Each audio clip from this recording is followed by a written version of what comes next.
My name is Adrian Middle and I'm Professor of Sexual Health Medicine at the University of Sydney and the Chair of the Australian Herpes Management Forum.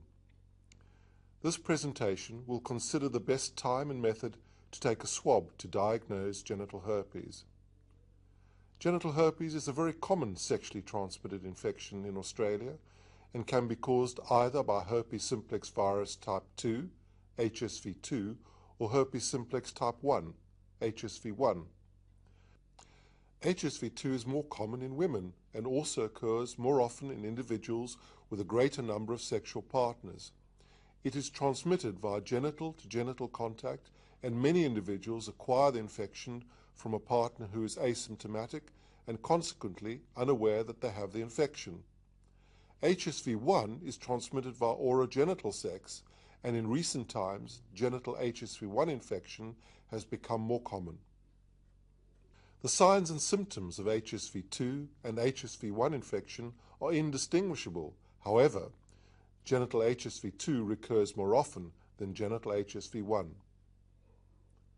The best way to confirm the diagnosis of genital herpes is to take a swab for culture or one of the nucleic acid amplification techniques such as polymerase chain reaction, PCR. Culture is more specific than PCR, but PCR is more sensitive and is the preferred method offered by the majority of laboratories in Australia. Swabs and tubes will vary in appearance according to which laboratory is being used.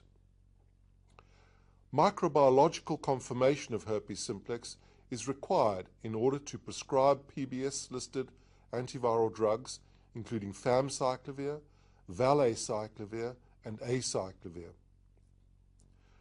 Type-specific serology is not recommended, as all it will do is confirm that the person has been exposed to either or both these viruses, but will not reveal whether the particular signs or symptoms are due to herpes. Why do culture or PCR tests come back negative? The person may not have herpes. There was no virus present at the time. The culture may have been contaminated, or there may have been another laboratory-related problem. An adequate specimen may not have been taken. In order to understand the best time to take a swab and why culture or PCR are sometimes negative, it is important to look at the process of viral replication.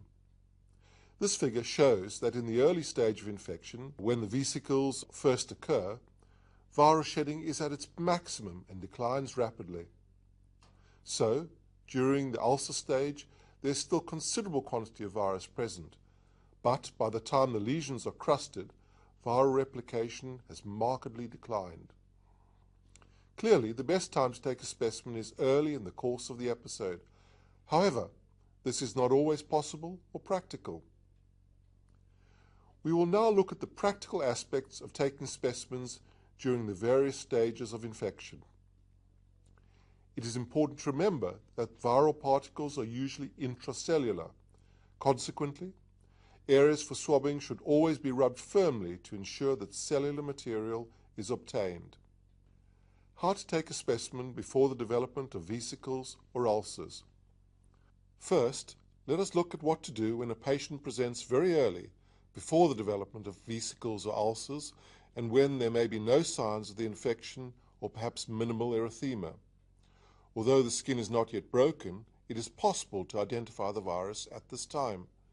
The swab should be rubbed firmly over the erythematous area, or if there is no erythema, then over the area where the recurrences usually occur, then placed in the virus transport medium or PCR tube and sent to the laboratory.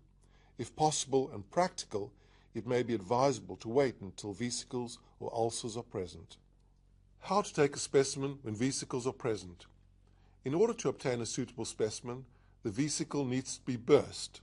However, it is very important to remember that vesicle fluid is usually teeming with viral particles and hence is highly infectious.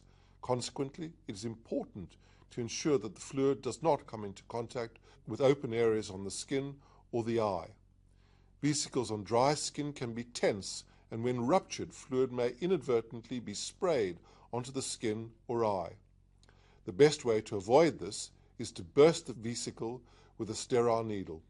Place the needle flat on the skin with the open end pointing away from the operator. Gently burst the vesicle.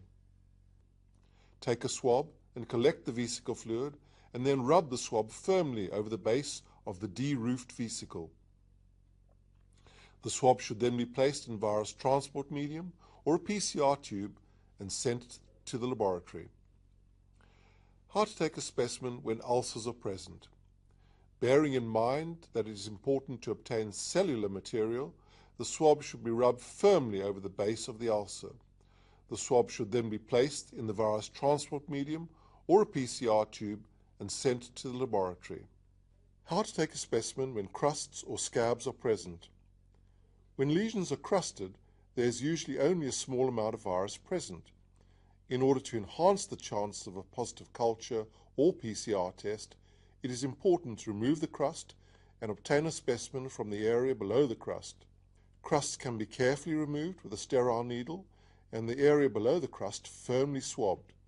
The swab should then be placed in virus transport medium or a PCR tube and sent to the laboratory. We hope that you found this presentation useful.